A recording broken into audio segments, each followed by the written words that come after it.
Good evening everyone. आज की जो हमारी टॉपिक है वो है ब्लड रिलेशन। काफ़ी इम्पोर्टेंट टॉपिक है, ठीक है। और अगर आप अच्छे से ये वीडियो को देखते हो ध्यान से तो ये वीडियो आपको काफ़ी हेल्पफुल रहेगी और आराम से ये क्वेश्चन सॉल्व हो जाएगा ब्लड रिलेशन से, ठीक है। अगर इसके मार्क्स की बात करेंगे तो 3 to 4 मार्क्स आपके एग्ज़ामिनेशन में आएंगे ब्लड रिलेशन से। अभी देखो, सिर्फ 3 से 4 पॉइंट ही है जो आपको याद रखने हैं ब्लड रिलेशन सॉल्व करते समय, वो भी सारे बेसिक्स पॉइंट ही है, ठीक है। तो ब्लड रिलेशन क्वेश्चन सॉल्व करने के लिए एक फैमिली ट्री बनानी पड़ती है, राइट। तो वो ट्री कैसे आप बनाओगे, इसी का ये बेसिक्स पॉइंट सब है, वो आप सही से देखो तो आपको क्लियरली सारे क्वेश्चंस आराम से बन जाएंगे इसलिए। चलो देखो, फर्स्ट पॉइंट क्या है। कोई भी ब्लड रिलेशन में एक मेल मेंबर होता है, तो मेल मेंबर को हम लोग प्लस से डिनोट करेंगे।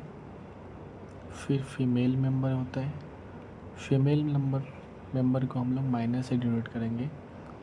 फिर एक मैरिड कपल होता है, राइट। मैरिड कपल को हम लोग डबल लाइन से डिनोट करेंगे। फिर देखो, एक वर्ड आता है सेम जनरेशन। अगर ब्लड रिलेशन में सेम जनरेशन का जिक्र हो, सेम जनरेशन मतलब क्या, आपके भाई, आपके कज़न, आपकी सिस्टर, ये सब सेम जनरेशन, राइट। आपके मम्मी पापा अंकल आंटी ये सब सेम जनरेशन के हैं, राइट।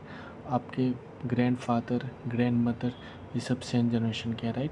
तो अगर कभी भी सेम जनरेशन का जिक्र हो तो उसे एक रो के फॉर्म में लिखेंगे, यानी एक सीधी लाइन में। और अगर जनरेशन गैप हो, जनरेशन गैप मीन्स क्या, आपके पापा जनरेशन गैप हो गया, आपके ग्रैंडफादर जनरेशन गैप हो गया, तो कभी भी जनरेशन गैप हो गया तो वहाँ पे हम वर्टिकल लाइन में लिखेंगे, सिंपल। जहाँ पे ये ऊपर में अपर जनरेशन होगा और नीचे में लोअर जनरेशन होगा, ठीक है। और एक लास्ट और इम्पोर्टेंट पॉइंट, दो वर्ड में कन्फ्यूज़न होता रहेगा। नेफ्यू किसे बोलते हैं या फिर नीस किसे बोलते हैं, ठीक है। ये दो पॉइंट काफ़ी लोगों को कन्फ्यूज़न होता है। तो देखो, हमेशा याद रखो, अगर नेफ्यू बोलेंगे अगर आपके भाई या फिर बहन का बेटा है तो उसे नेफ्यू बोलेंगे। अगर आपके भाई या फिर बहन की बेटी है तो उसे नीस बोलेंगे, सिंपल, ठीक है। तो इतने ही बेसिक पॉइंट हैं। अगर आप ये समझ गए तो इससे ज़्यादा पॉइंट की हेल्प नहीं लेनी पड़ेगी आपको कोई भी क्वेश्चन सॉल्व करने के समय में, ठीक है। चलो, एक रैंडमली हम एक ट्री बनाते हैं। हमने लिखा A B C D E F G। देखो, एक ट्री बन गया। मैंने क्या बोला, ये दोनों अगर सेम लाइन में लिखा हुआ है मतलब क्या, ये सेम जनरेशन के हैं, ये वाली पॉइंट देखो।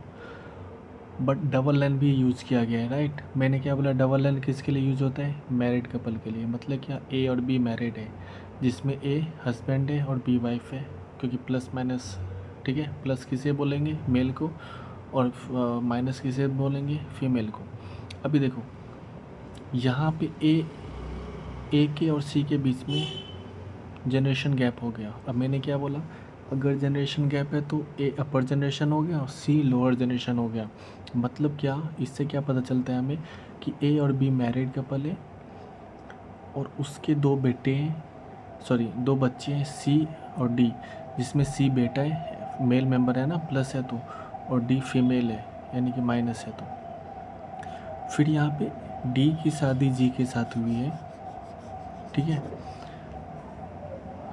जहाँ पे डी वाइफ है और जी हस्बैंड है। और डी और जी के फिर दो बच्चे हैं, एक ई और एफ। जहाँ पे ई के बारे में तो हमें पता है जो वो मेल मेंबर है, बट एफ का यहाँ पे जेंडर नहीं डिफाइन किया गया, राइट। अगर इससे मैं पूछूँ what is the relation of E with respect to A, मतलब ई क्या है ए का, तो आप बता सकते हो इजीली। ई ग्रैंड सन होगा, ठीक है। कैसे होगा, देखो ए और बी के ए और बी की बेटी कौन है, डी, और डी का बेटा है ई, ठीक है। तो बेटी का बेटा ग्रैंड सन ही कहलाएगा ना। वैसे ही अगर मैं पूछूं जो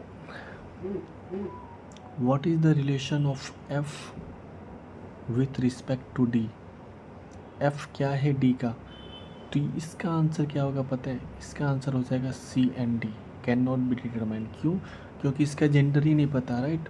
अगर यहाँ पे मैं एक जेंडर लिख दूँ माइनस, तो अभी देखो डी की बेटी हो जाएगी एफ। अगर मैं यहाँ पे लिख दूँ प्लस, तो डी का बेटा हो जाएगा एफ। क्लियर है। चलो अब कोई भी क्वेश्चन आप सॉल्व कर सकते हो सिर्फ इतना ही पॉइंट से, और इसके बाहर कोई भी एक भी पॉइंट नहीं आएगा। चलो देखते हैं, ये क्वेश्चन है क्वेश्चन नंबर 4। देखो क्वेश्चन नंबर 4 बोल रहे हैं A B C are sisters, ठीक है। तो चलो हम लोग ट्री बनाते हैं। यहाँ पे ए सिस्टर्स मतलब सेम जनरेशन, राइट। तो ए बी सी को हमने एक कॉलम के फॉर्म में लिखा। यहाँ पे देखो सेम जनरेशन को आप ऐसे लिखोगे, और सिस्टर्स है मतलब क्या, फीमेल है, तो सब में हमने माइनस माइनस माइनस लिखा। फिर दिया है डी इज़ ब्रदर ऑफ ई, देखो ब्रदर मतलब सेम जनरेशन ना, और डी इज़ ब्रदर मतलब भाई है किसका, ई का, ठीक है। ई का जेंडर नहीं पता अभी तक। और फिर दिया हुआ E is daughter of B. अभी देखो यहाँ पे जेंडर, ये जनरेशन चेंज हो गया बी और ई के बीच में, यानी ई क्या है, डॉटर है। देखो ई डॉटर है किसका, बी का। अभी आपसे क्या पूछ रहा है, how is A related to D, A क्या है डी का। देखो ये ए क्या है डी का, तो इसका आंसर देखो क्या होगा, डी और ई सेम जनरेशन ना, तो डी और ई भाई बहन है, और ई बी की बेटी है, राइट। तो देखो ए कौन होगा, तो डी की मम्मी बी, ठीक है, डी की मदर बी, तो अपने मदर की सिस्टर को क्या बोलोगे आप, आंटी ना, तो इसका आंसर वही हो जाएगा आंटी। इतना ईजी है, बस सिर्फ सिंपल सा 4-5 पॉइंट बेसिक पॉइंट आपको याद रखना है, आप कोई भी क्वेश्चन सॉल्व कर सकते हो। चलो नेक्स्ट क्वेश्चन हम लोग देखते हैं।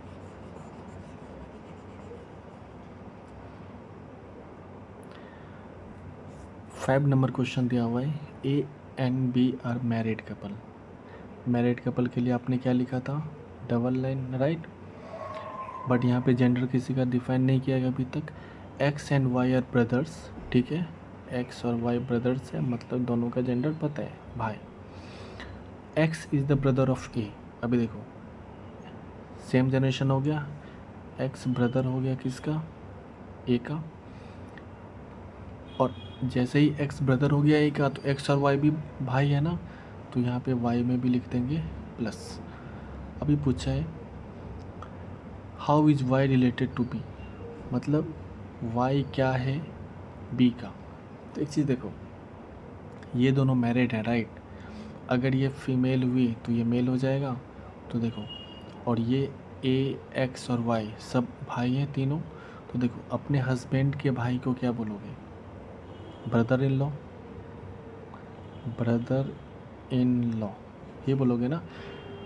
चलो अगर ये मेल मेंबर रहा तो ये फीमेल हो जाएगी, ठीक है, ये मेल मेंबर रहा तो ये फीमेल हो जाएगी। तो अभी देखो अपनी वाइफ के भाई को क्या बोलोगे, तो अपने वाइफ के भाई को भी आप क्या बोल सकते हो, ब्रदर इन लॉ ही बोलोगे, ठीक है।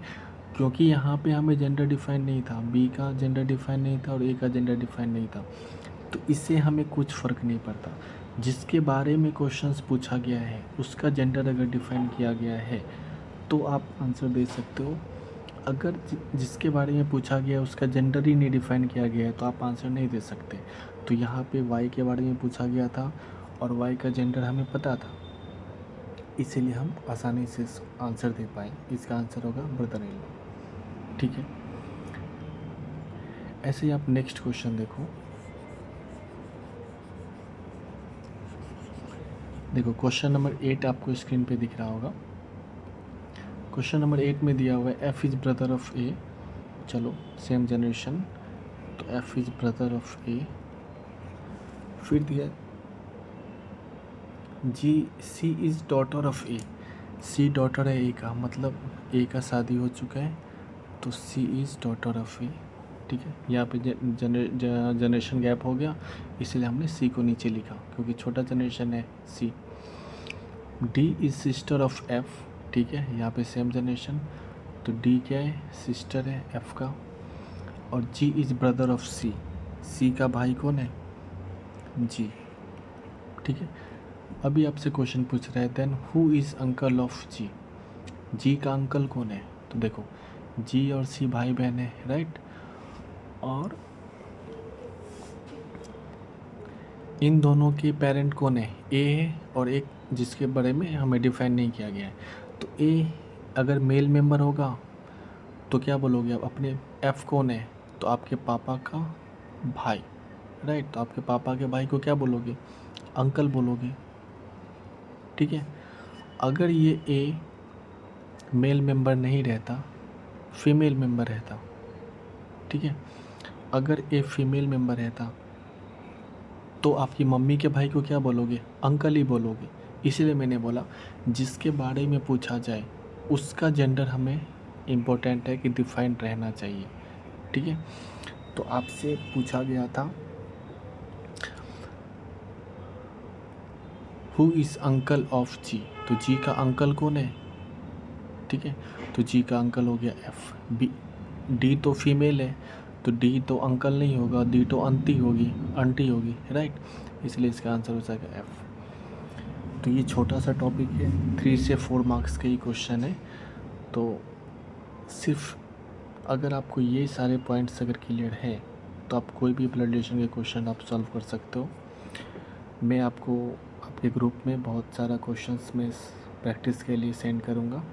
ठीक है, और कॉन्सेप्ट सिर्फ इतना ही है ब्लड रिलेशन का, इससे बाहर कुछ भी नहीं है। तो आप लोग प्रैक्टिस करो और फिर से एक वीडियोस को एक बार फिर से देखो, अगर समझ नहीं आया तो अगर आप फिर से अच्छे से देखोगे तो समझ में आ जाएगा। फिर भी कोई डाउट रहता है तो आप मुझे बोलो, मैं फिर से आपको समझा दूँगा वो क्वेश्चन। ठीक है, अभी आप क्वेश्चन प्रैक्टिस करो, कोई भी डाउट आता है तो आप मुझे बताओ। Thank you.